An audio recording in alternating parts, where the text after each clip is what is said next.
Hello, this is the LEGO Icons Shelby Cobra 427 SC. This 1,241 piece set cost me $160 US. It's 150 euros, 140 pounds UK, or $200 Canadian. It's always easy to really nitpick at the details of a LEGO model of a real thing, but just at first glance, this looks great to me. This little thing on the side is just a random trophy as part of a representation of the fact that these things earned a lot of trophies. Not only does this look good to me though, and I realize I might be jumping the gun a little bit by starting with some of my overall thoughts, but hey, I go with how I feel. But the build of this was also excellent. Now it does feel a bit small, but, just relative to the other Icons cars, but the AC Cobra is a very small car in real life. This kind of looks like it's just about 2 times Speed Champion scale. When you look at it compared to a minifig, maybe that gives you a little bit more context for the size. This is approximately 1/13th scale, or between a 13th and 12th scale, right in that kind of range. So it'll actually scale very well with some pretty popular lines of action figures and such out there. But this has some really subtle lines, some really subtle curves. It does make extensive use of some relatively recent and completely new parts as well in order to make those curves and things. But it was a joy for me to put this together. I'd say this was probably my most favored build experience for one of these Icons cars since the Porsche 911. Not only does it feel satisfying as you put the different sub-assemblies together, but it really feels efficient. It doesn't feel like I kept saying as I was building this live over on Twitch, I kept saying it doesn't feel like there's any wasted effort here. It didn't feel like I was getting stuck doing anything super repetitive. It didn't feel like anything was particularly difficult to put together or frustrating or fiddly. It didn't feel like anything was... Cynics always like to say LEGO pads the number of parts to make things seem like they're better value than they are, which is completely false. But I didn't feel any of that effect here. I didn't feel like anything was wasted or unnecessary or just kind of busy work. Everything was either working towards a specific shape or setting up for the structure needed to hold those shapes and to hold all of the parts ultimately together to create the finished product. This has a ton of prints in it. I'm very happy to see, like, this is a print down here. This is a print right here. That's a print. This is a larger printed piece. There's a smaller printed piece back here. There's another one there. You do have some duplication of some of those printed parts, but it's quite a lot. This does have 3 stickers in it, though. They just ran out of budget. It's a certain way that things have to be done. Some of these curved pieces are getting really interesting that LEGO is using these days to get some really interesting shapes. But speaking of curves, and end angles both, check out these 2 really interesting angles in particular that have curved surfaces on them. So all along the side, you can see is at a subtle angle down. There's a rake towards the rear, just like the real car has.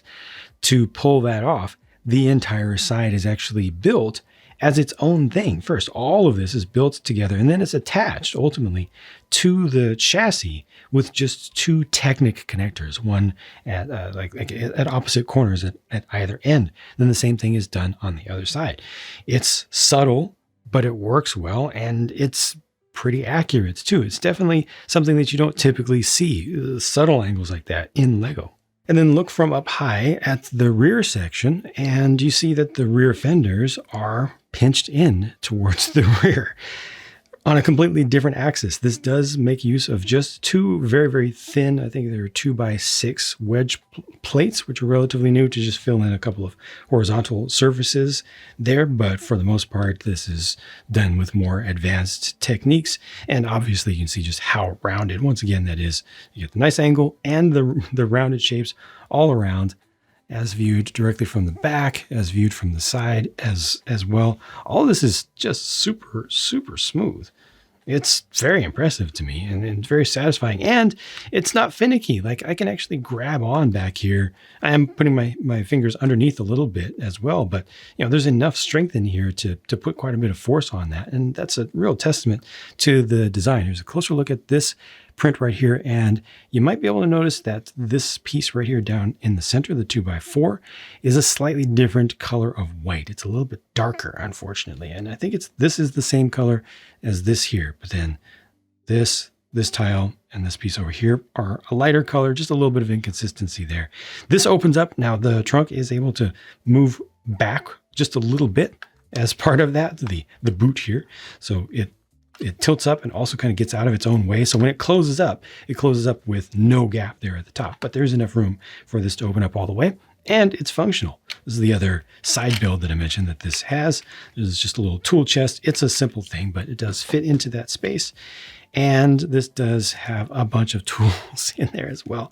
They tell you to put the exact correct number of regular minifig scale tools in there to pack it absolutely to the rim, to the very, very top of it. You got another print down here. These represent the little push bar style of kind of bumper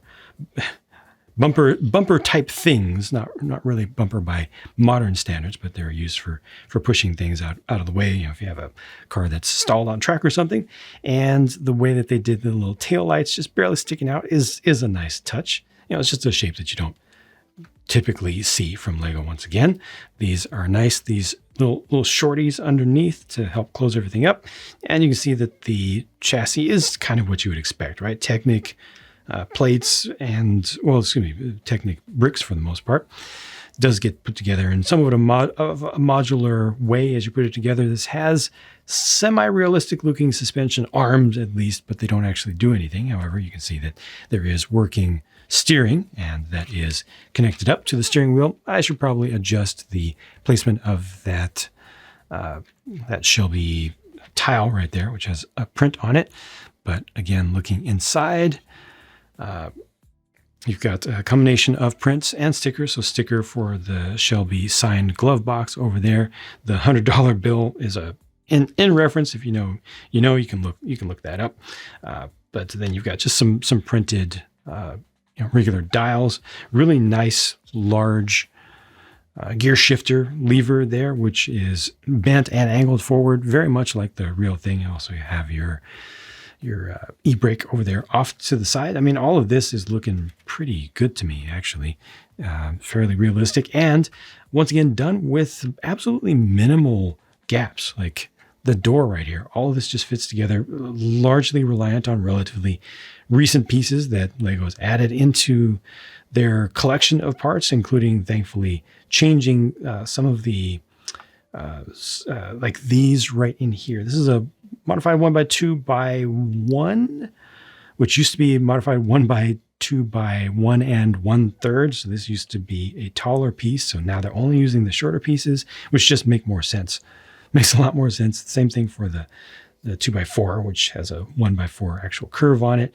Works with the bread style, or half bread style pieces as well. Just all of the more recent parts are really being used to great effect and are necessary to pull this off. I like the just how far in that little drum lacquer piece is as well on either side. I'm not the biggest fan of these side pipes, honestly, because this is supposed to be your exit here. This should have a nice flare, a nice turn and flare and look like it's cut off there. Instead, it's very clear what's actually happening here. This is just a Technic piece, Technic connector that is holding this in place. The way that it does it is actually interesting. This is a ball joint. Little ball joint with a ball coming off. At the other end, they're using a handlebar. It works well, but it just doesn't look great at this end in particular. And there were different types of side pipes. You got the ones that have the collector right all the way out here, the Cerakoted in white.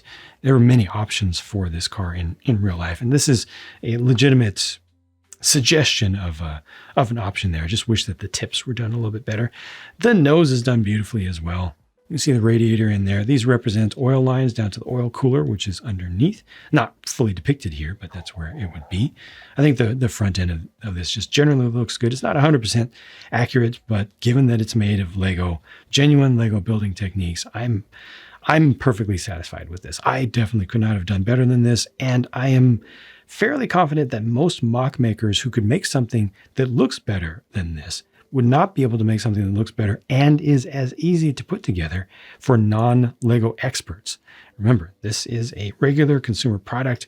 It is not designed for folks who have the greatest dexterity and the greatest experience doing weird things with Lego. This was actually easy to put together. And then here, the hood is very similar in the way that it works to the trunk back here. So it's got 2 axes of movement here. You flip it up. You're also able to kind of get it out of its own way. So it's able to shift forward and back a bit. And when it's closed, there's absolutely minimal gap there, but it does have enough room to pop up and, like I said, get out of its own way. There's not a whole lot of engine build here, honestly, but what is there looks good enough. You got your little cooling filler over here. This is showing the one of the dual quad setups. So it's dual quad barrel carb setups. I don't know about the red. I think the red was done just to have this stand out, make it look more interesting, have more contrast in the engine compartment. Just looking around for references, I didn't see any red manifolds or heads on original 427s. It might have just been an aesthetic decision, which I'm perfectly fine with, because if you had left that gray, as probably would have been a more accurate look, or even gone for a silver, if they have the pieces available in silver, it would have looked just a little bit more boring underneath here. I'm easy to swap out those simple parts, though. If that does bug you, it doesn't bug me that much. And again, the steering column is nicely integrated in without raising the floor of this. So the seats are actually fairly low down. They're not up too high with the thickness of the actual chassis, the actual structure of the chassis here. So I think that just generally, pretty much everything here is done really, really well. It is not the most accurate scale model thing that you could possibly get, but it's made of Lego. And given that it is made of Lego, I think it's very difficult to complain about what I'm looking at here. They did come up with this really nice design for the wheels as well. I was really hoping that the hubs, they would have working knockoff hubs, that would be a separate piece. That would be a great piece to have, but they just did it as a single mold, and I'm okay with that. There were a ton of leftover pieces, many of them minifig scaled tools, just extra ones. They give you 2 full bags of tools. And then, like I said, there were only 3 stickers used in this. And I'm sure that's just because they literally ran out of budgets. If you're not in the meetings and understanding the process of working in design for a large company, don't knock it too much. We're very lucky that we got a bunch of good prints that are good quality and are, don't need to be applied because they're already there. I also got this, and this is just a funny thing. It's very extraordinarily rare for a Lego piece to be malformed. Obviously, this is a part that just didn't get enough plastic injected into it. This is supposed to be a 2x3 plate. Just funny to see, and it's no big deal.